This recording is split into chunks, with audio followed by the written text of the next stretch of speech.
We're still at Wake Forest University here in North Carolina, where the Bowman Gray Medical Center is located. And we are continuing in our exploration of the health crisis with emphasis today on costs. Do we need federal intervention in order to keep costs reasonable? Stay tuned. This program is a Warren Steibel production in association with South Carolina ETV. Funding for Firing Line is made possible by a major grant from the John M. Olin Foundation, Incorporated. Additional support is provided by the Annenberg Foundation, the Laurel Foundation, and the Friends of Firing Line.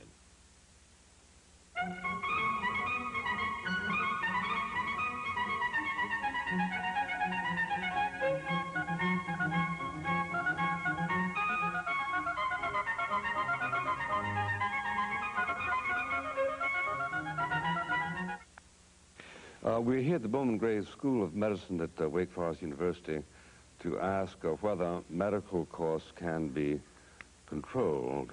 And once more, we let one of our guests state the agenda. We have here Dr. Ward Curad, who was educated at Duke and at the University of Maryland, and served as a general surgeon in the Air Force before turning to the practice of urology. Recently, he quit medicine. He was, to quote him directly, burned out on the paperwork mill and the hassles with insurance and Medicare. He is president of something called Healthcare Planning Associates, about which we will, of course, be hearing. Dr. Richard Janeway is the dean of Bowman Gray Medical Center, familiar to those in the audience who were with us for the first program. Dr. Charles Sanders was at one point the general director of Massachusetts General Hospital and a professor of medicine at Harvard Medical School. He is the past chairman of the New York Academy of Sciences and is now the chairman and chief executive officer of Glaxo, Inc., a pharmaceutical company. And he is therefore ex officio qualified to talk about rising medical costs. I turn the chair over to Dr. Sanders. Well, thank you very much. The answer to your question, are medical costs controllable, is clearly yes. The question, of course, is how. We're now debating the issue of health care reform here in the United States. The President and the First Lady have done us a great service, I think, in putting the issue on the table. But as usual, in the solution, the devil is in the details. I don't think any of us can really deny or oppose the universal access, the principle to health insurance. But I think we also have to remember as we approach this question that we have the best medical care system in the world. We have the highest quality, and it's the most innovative. And people come here from all over the world to take advantage of this great medical system. The difficulty that we have, of course, is that it's not available to everyone. And although we have had a health care crisis described to us, which is, of course, a very emotive term, I would argue that we have a crisis in part in terms of access to health care for a certain segment of our population. Well, wait a minute. But let's concentrate on the direct question, which has to do with cost. Let's assume that I think you're correct, we have the best medical system, medicine in the world. 5 years from now, can we have the best medical medicine in the world making the same economic sacrifices? Or is there something built in to the vector of that line that says it's going to be more expensive? We're charging now 14% of the GNP. It'll be 16% 5 years from now. What's going to keep that from happening? Well, what's already happening, and that is the market is really working. Since 1986, managed care has become more and more an element in our medical care. 23% of care in the 1986 period was given by managed care, capitation, cost containment type of activities. That had risen to 47% in 1990. It's going to go to 75% in 1995. Now, describe the economic impact of that, if you will. Well, what that does is what we're already seeing. In the last year, medical care costs have risen only 5%, which is the lowest in the past 20 years. In my business, in pharmaceuticals, we have risen at the rate of the CPI, so that the market forces are working, and they can work. And medical care, I think, will come under control. And we're not going to go to 16 or 18 or 20% over the next 10 years. Does anybody disagree with that? Well, I think that those costs which are controllable will be controlled. there are some things that just cannot be controlled. One is the aging of the society, and that is going to increase the number, and the country continues to grow, so that you're going to have more people within the system, and the older people are larger consumers of medical resources than are people, say, from the age of 19 to 64. So are the implications that I accepted, let's say, you probably have the exact, let's say 5% of the population was over 80 10 years ago, and now it's 7%. That means an enormous increase in medical expenses, doesn't it? Yes. The medical expenses for someone at the age of 85 are about 7 to 8 times the per capita cost of people in the age group from 19 to 64. Okay. Now, is there anything in the market system that you're talking about that's going to diminish the cost of care for the elderly? Yes. And the fact is that if we're able to sustain the innovative characteristics of this particular healthcare system, building new effective technologies, pharmaceuticals, for example, supporting the development of breakthrough drugs that will take care of osteoporosis or benign prostatic hypertrophy, Alzheimer's, and so forth, there's tremendous opportunity here if we sustain innovation. If we don't, then I think that the cost of medical care is going to go up much more rapidly than it would otherwise. Now, is this the paperwork that drove you out of the shop something that is, in your judgment, clearly inhibiting this kind of innovation? To some extent. Of energy? To some extent. I think the major driving force in this cost control that Dr. Sanders has been talking about has been the business community that over the last 10 years has said enough is enough. We have to control this, and started to form partnerships with the providers. And in doing so, there's a lot of give and take. And one of the things that is being put on the table is, let's form these partnerships, and part of that partnership will be to eliminate some of this paperwork business. Let's get a direct kind of arrangement. And the big businesses have been able to do that. They've gone in and worked out arrangements with networks, physicians, hospitals, so on, for direct services. And this has been very effective. Without any sacrifice in quality?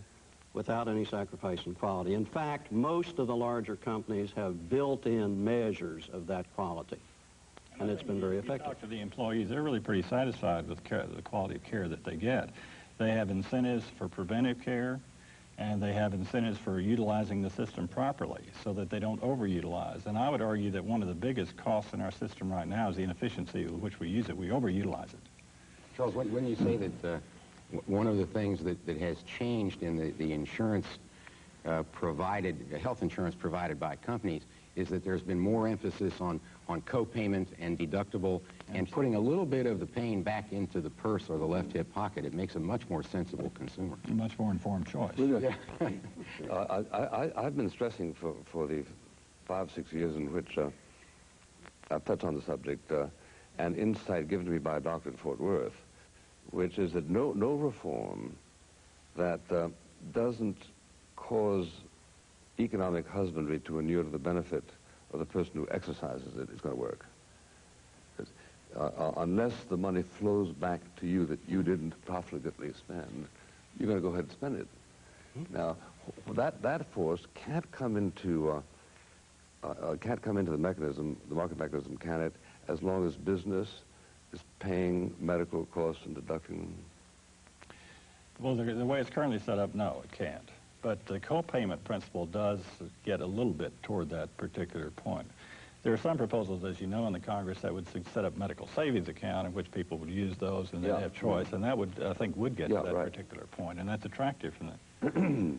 The question is whether or not that gets us to universal access, and the opponents of that approach would say, no, it doesn't. Well, but isn't that an entirely different discipline? It is. I wonder if I could be a little provocative there. I think, you know, we... Well, certainly not on this show. But we hear all the time about 37 million uninsured Americans. And to an extent that is true, but it is not the same 37 million people every day. Now, at some given day during a year, that's true. But the average, the person in that, on average, is 40% of them are no more than 4 months without health care, and 70% of the people in that group get coverage within 9 months. They're all writing letters to Hillary. Well, and she's answering them, too. Yeah, no, that's right. 37 is kind of a neat demagogic figure. It's like the unemployment figure. Part of that unemployment is people who quit a job because they want a better job, but they nevertheless register as unemployed. Right. And the same kind of hanky-panky is played with the 37 uninsured, isn't it? To a certain extent. To the extent that you point out. 30, yeah, right. Yeah. But still, what is it that what's magic about the percentage that we would tolerate that the American people should spend for medical care? There's nothing magic. We choose to spend the 14% that we're spending right now. That's the American way. Yeah. If we choose to spend 14% and no more from now on out, I guarantee you that we will face a time when we will have rationing and queuing up for procedures. Unless you have commensurate economies. Unless you have commensurate economies. But if the government is in charge, yeah, and there is not that driving force of where you're the economic husband of your economics of your health savings account, then I would argue that they will just continue to utilize services up to the maximum. The price will inexorably rise. Well, is it not true that socialized medicine in Canada, in fact, has not succeeded in reducing the rise in medical costs as a percentage of Canadian income? Yes.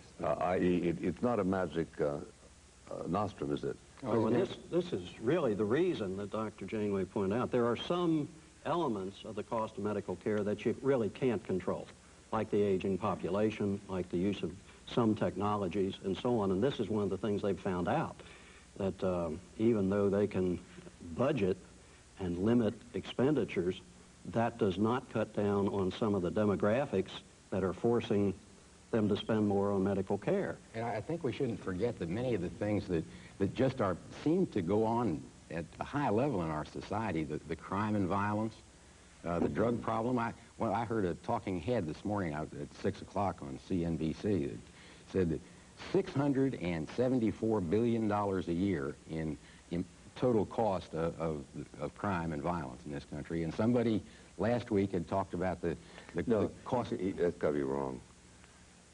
Not $674 billion. $674 billion. That's what he said. Well, that would be more than 50% of the GN of the federal budget.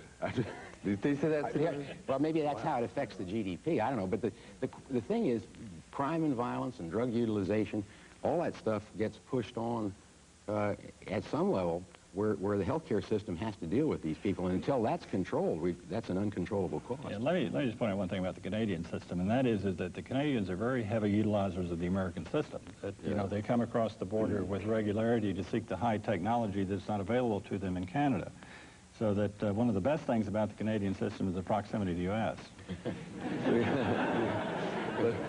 One of them said they're scared to death that we change and no place to go. On Dr. Daneway's point, has anybody done the mathematics on the extent to which crime adds to the cost of medicine annually?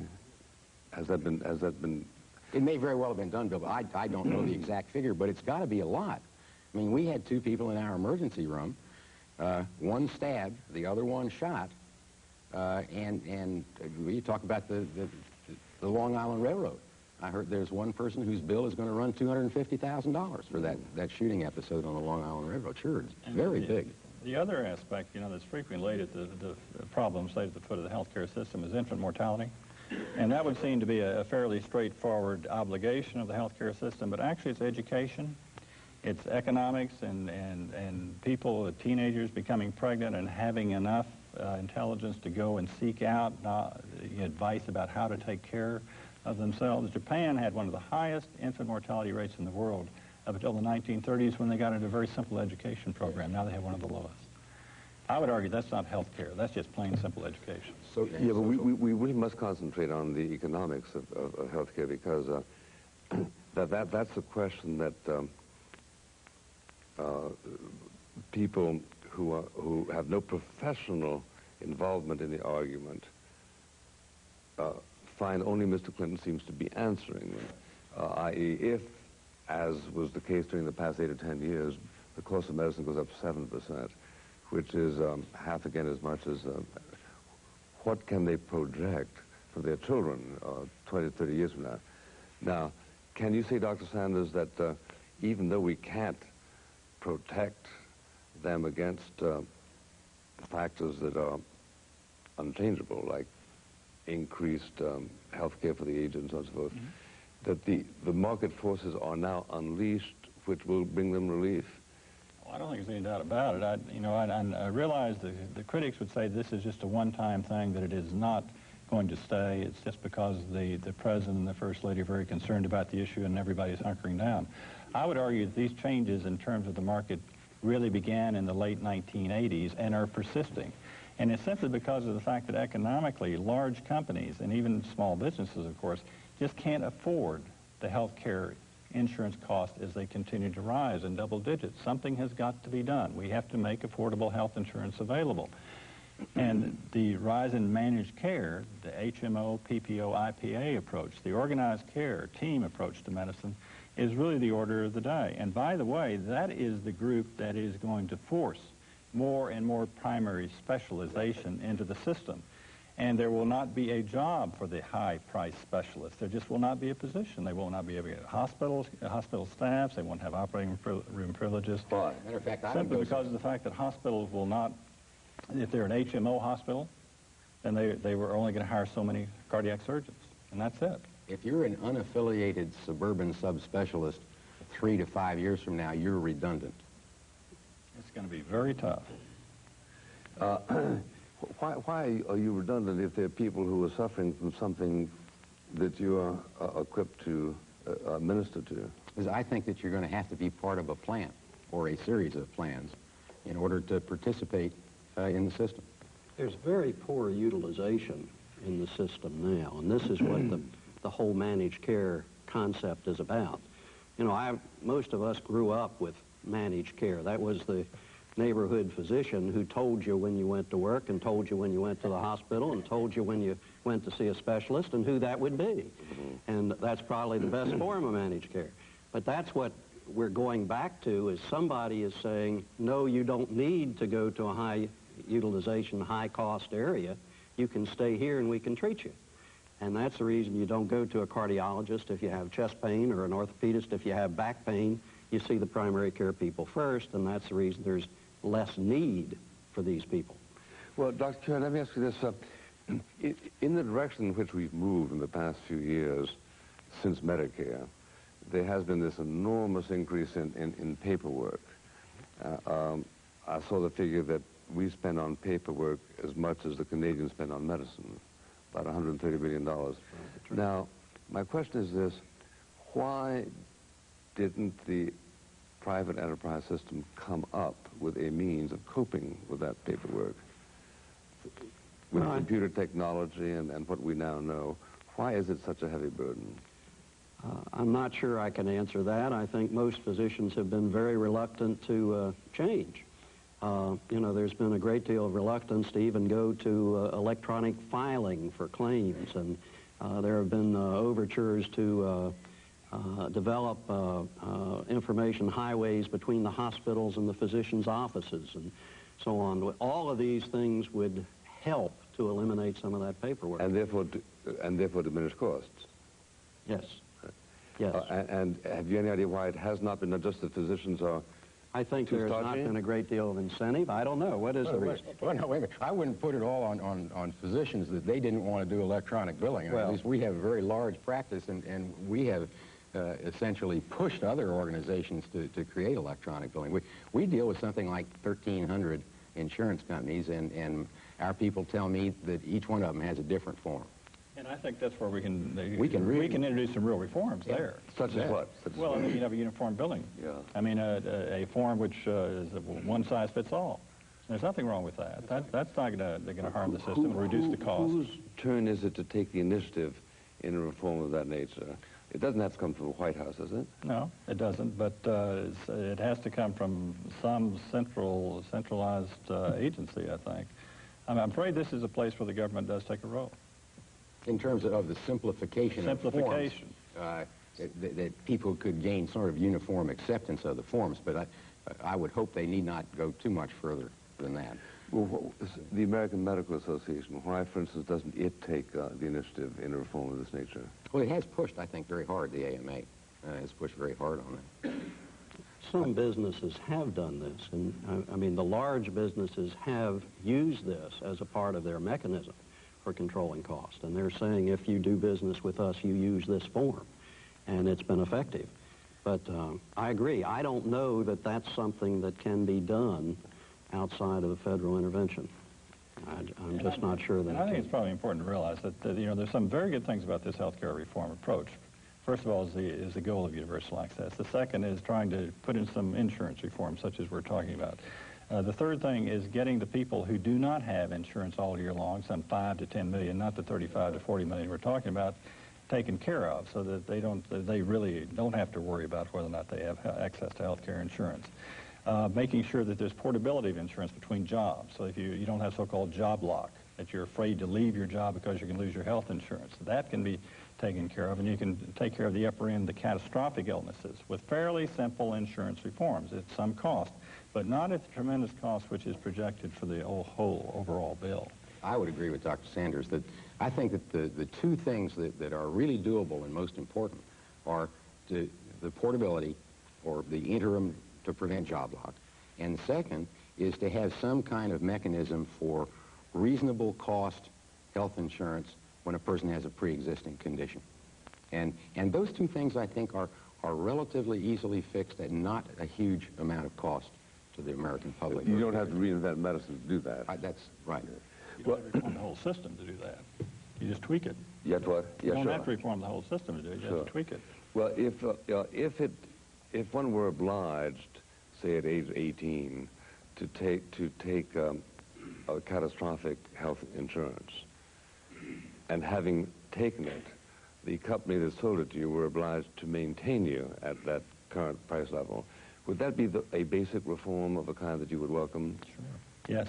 Yes, I think I think if you were assured that you would be covered if you had an illness of, you know, costing you much more. More than 5% of your annual income. Yeah, something like that. Yeah. And I think that would go a long way toward addressing the concerns that the people have, and certainly getting a lot of the emotion out of this argument.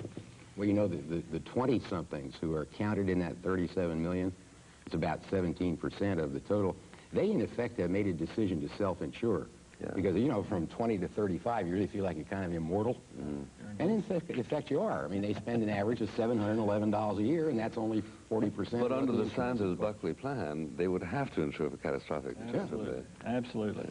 I think that they can take that responsibility. Personal responsibility is a wonderful thing, except when we have to pay for their bills later on, which is what is happening now. Yeah. That's the famous cost shift. If the uninsured goes into a hospital and they don't have any money at all, then the insured are the ones that pay for them. And that's you and me. Well, have you, has the medical community, sensitive to this issue, come up with a figure that they consider to be reasonable as a deductible before catastrophe sets in? What is the working figure at which, let's say you're earning $30,000 a year? I think $2,000 would probably be the place. About something just under 10% of your income. And the catastrophic bill that almost passed a couple of years ago, did that set a figure? Do you remember, Dr. Durand? I do not know. It did set a figure, and I don't hold me to it, but I think it was right at 2,000 or 2,500. And that would be irrespective of a person's income? Yes. And now, if that were in place and were irrevocable, that would settle a considerable part of Mr. Clinton's complaint against the existing system, would it not? That's exactly right. And put in a uniform billing process, and you got it made. But it's not splashy enough. No, it's not politically appealing. You know, you wonder how much hassling of a system or reform. And I agree with Dr. Sanders. I think that that surfacing the public debate is extraordinarily useful about health care reform. It's a little bit like the Hawthorne effect. I mean, some things happen just because of the discussion. But I believe we don't have a crisis. You know, 75% of people who get interviewed say they think it's a crisis, but you turn it around and ask them, and 80% of them say they're perfectly happy with the kind of medical care they have in their own insurance. So, well, yeah, the trouble is a crisis is really an individual. I mean, Hamlet had a crisis. Yes. But Denmark didn't. and you know, the guy who wrote Hillary Clinton, he had a crisis. absolutely. Language is so sloppily used that crisis now becomes sort of a useful word to depict, to transform a particular into a general situation. And as I understand Dr. Sanders, because we've talked about this before, the point is to isolate the particular weaknesses and not simply dismiss the whole as a crisis, as Senator Moynihan seeks to do. That's right. Is there, we only have half a minute left, is there a state that has experimented with reforms having to do with economies that especially strikes you as successful? Hawaii, Minnesota, Washington? Well, I think it depends on who you talk to. Hawaii is appealing because it appears to have contained its health care cost. It's a very special population, however. I think Florida is initiating some programs which look interesting. It just started this year. Oregon, of course, has started a program which quotes ration care, but it's really a very mild form of rationing. I really think that if we let the states do it and try it on their own, they will come up with a lot better solutions than just having an overall arching federal system. Thank you, Dr. Sanders, Dr. Curad, Dr. Janeway, ladies and gentlemen of Wake Forest University Bowman Gray Medical School. Thank you. Next week, on the third in a four-part mini-series that puts health care on the firing line, host William F. Buckley Jr. talks with Dr. William Hazard, Professor Mark Hall, and Professor Charles Longino about letting old people die and the importance of living wills. This program was a Warren Steibel production in association with South Carolina ETV. Funding for fire